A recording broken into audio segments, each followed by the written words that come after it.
बच्चों नेक्स्ट जो प्रोजेक्टाइल में आर्टिकल है that is the maximum height.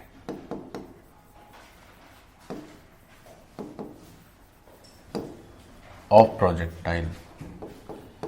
कोई प्रोजेक्टाइल अपनी यात्रा के दौरान मैक्सिमम किस हाइट को अचीव कर सकता है, that is the maximum height of projectile. ठीक है, चलो सीखो मैक्सिमम हाइट कैसे आएगी। जैसे बात करते हैं कि अब मैक्सिमम हाइट को पहले थोड़ा मैं आपको फोटो से बना के दिखा देता हूं कि जैसे से this is the horizontal axis और आपने प्रोजेक्टाइल को यहां से प्रोजेक्ट किया है at some initial velocity u at a given angle theta. नहीं, थीटा गिवन एंगल नहीं है, थीटा जो है आप चेंज कर सकते हैं। ठीक है, किसी भी थीटा पे आप फेंक सकते हैं। तो अब आपसे पूछा गया कि मैक्सिमम हाइट, तो आपको फोटो में नजर ही आ रहा होगा, ये जो सबसे टॉप मोस्ट पॉइंट है हमारे प्रोजेक्टाइल का, ये हाइट ही क्या है, एच मैक्स। ठीक है भाई, अपनी यात्रा के दौरान वो हॉरिजॉन्टल प्लेन से अलग अलग हाइट पर हमेशा है। तो जिस हाइट पर उसका टर्निंग चालू हो, टर्निंग मतलब पहले ऊपर की तरफ जा रहा था फिर नीचे की तरफ जाने लगा, तो वही पॉइंट जो है मैक्सिमम हाइट होगा। तो उस मैक्सिमम हाइट यानी एच मैक्स की वैल्यू अपने को बतानी है। ठीक, तो अब ये बताएं कैसे साहब। तो आप इसको ऐसे भी सोच सकते हैं, सपोज हमने कह दिया ये पॉइंट P है, तो पॉइंट P पर जब प्रोजेक्टाइल है उस समय उसका जो वर्टिकल डिस्प्लेसमेंट होगा वही तो एच मैक्स होगा कि नहीं होगा। सोचो भाई, जब पॉइंट P पर खड़ा हुआ है तो ये हॉरिजॉन्टल डिस्प्लेसमेंट हो गया, इतना वर्टिकल डिस्प्लेसमेंट हो गया, तो जो वर्टिकल डिस्प्लेसमेंट है that is your H max. ठीक, तो अब देखो इसको तुम कैसे करोगे, वर्टिकल डिस्प्लेसमेंट को समझो। तो साहब ये कैसे किया जाएगा,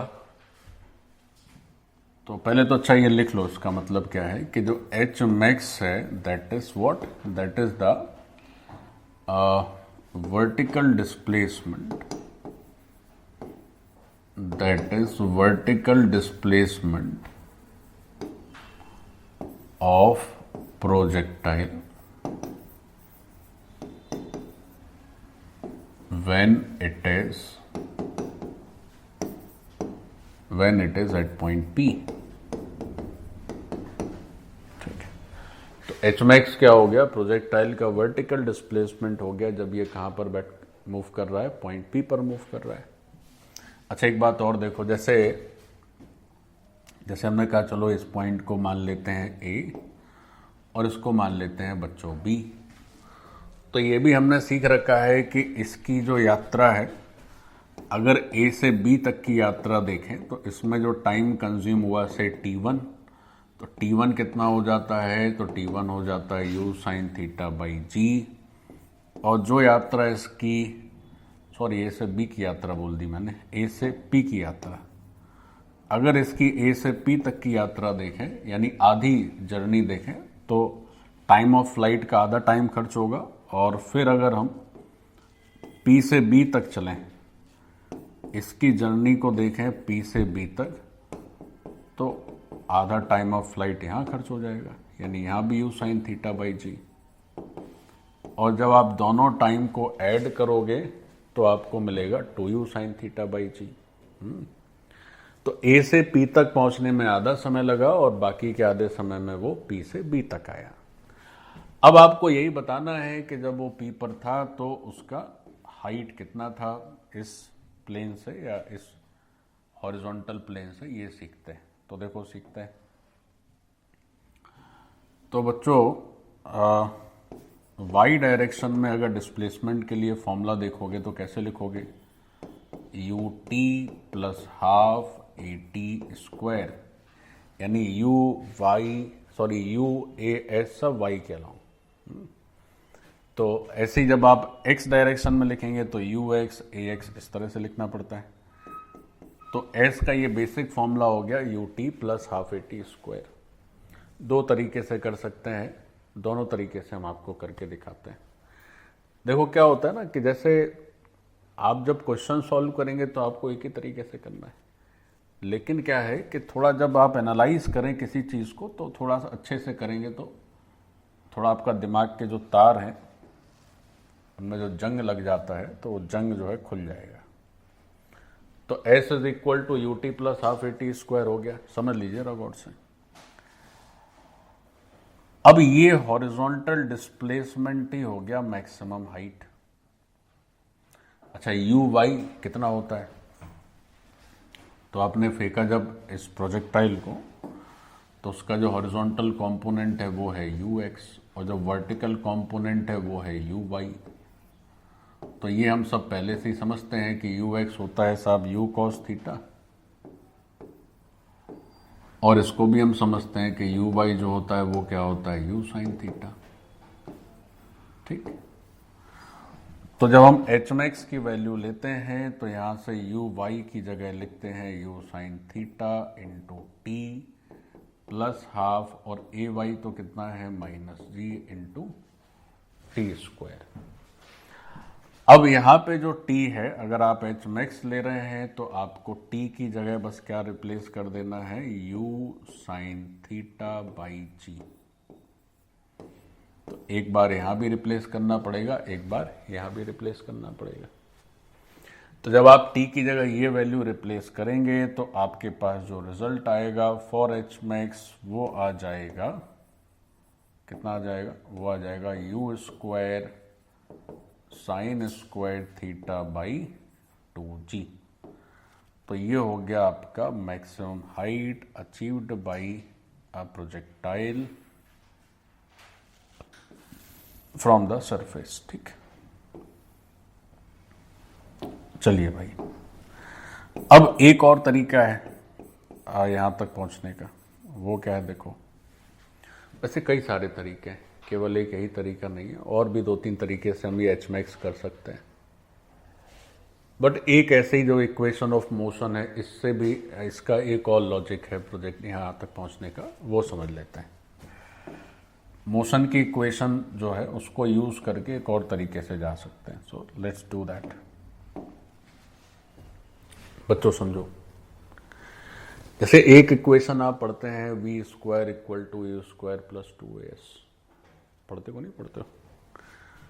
तो नहीं, उससे तो नहीं आएगा यार। ठीक है, यही तरीका ठीक है, इसी को करिए। तो एच मैक्स का वैल्यू हो गया, देखो एच मैक्स में और रेंज में क्या थोड़ा मिलता जुलता सा है, तो आप ध्यान रखिएगा। रेंज में है u square sine 2 theta by g, H max में है u square sine square theta by 2g, है ना। या वहां साइन 2 थीटा है, नीचे g है, और यहाँ साइन स्क्वायर थीटा और नीचे 2g है। तो इस तरह से ध्यान में रखना बच्चों। So this is the value for H max. अच्छा, एक थोड़ा आप लोग खुद से ट्राई करके जरा देखो कि क्या आप v square equal to u square plus 2as वाले फॉर्मूले का यूज करके ये सेम रिजल्ट लिख पाएंगे, है ना। तो से ये मेथड 1 हो गया। This entire part is method 1 M1 and we have an M2 also. तो देखो M2 भी बता देते हैं। वैसे आप में से काफ़ी लोग समझ चुके होंगे कि M2 में करना क्या है, तो बट फिर भी लेट मी टेल यू। बच्चों, अगर हम फॉर्मूला यूज करें v square is equal to u square plus 2as, but again ये सारी की सारी बातें किस डायरेक्शन में है, वाई डायरेक्शन में, क्योंकि हमारा एच मैक्स तो वाई डायरेक्शन का ही ना डिस्प्लेसमेंट है। अब समझिए,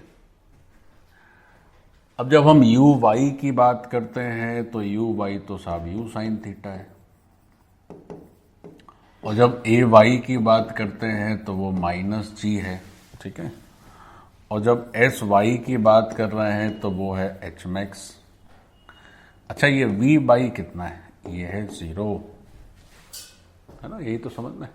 जब आप प्रोजेक्टाइल को फेंकते हैं तो हाईएस्ट पॉइंट पर उसका वर्टिकल जो कंपोनेंट है वेलोसिटी का क्या हो जाता है, 0।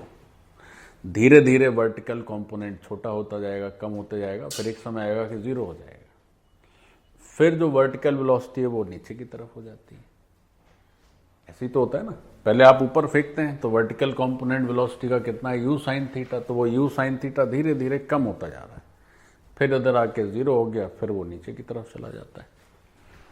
तो अब हमें इसको सॉल्व करना है, तो अब इसको कैसे बनेगा ये सॉल्व करना, बस सारी वैल्यूज रख दीजिए, उसमें कुछ है ही नहीं।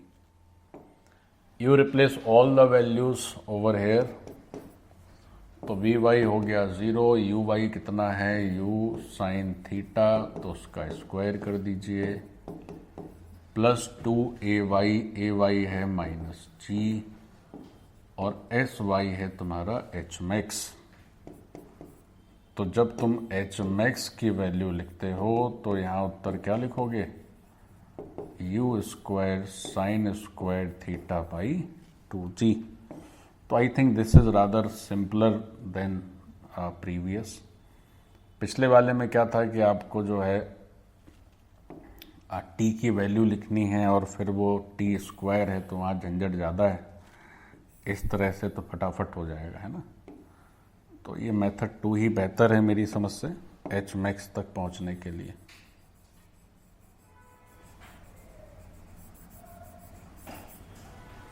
So this is good one.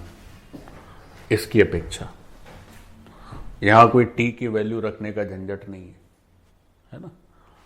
तो मेथड 2 जो है सिंपल है और बेटर, इसी से करिए। अगर कोई कहे कि आप प्रूफ करके दिखाइए कि एच मैक्स इतना होता है, you do by second method rather than by first method. तो हो गया हमारा एच मैक्स।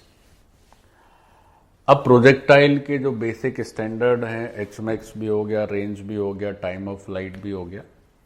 एक होता है प्रोजेक्टाइल मोशन, जो ऑब्जेक्ट करता है तो उसके पाथ का इक्वेशन का, उसके पाथ का इक्वेशन करना है। तो पाथ की इक्वेशन वैसे तो हम लोग कैलकुलेट करते ही हैं पाथ की इक्वेशन,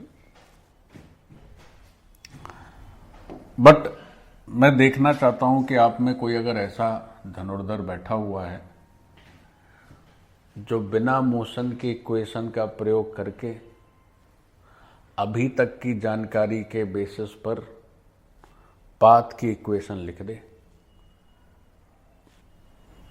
क्या समझ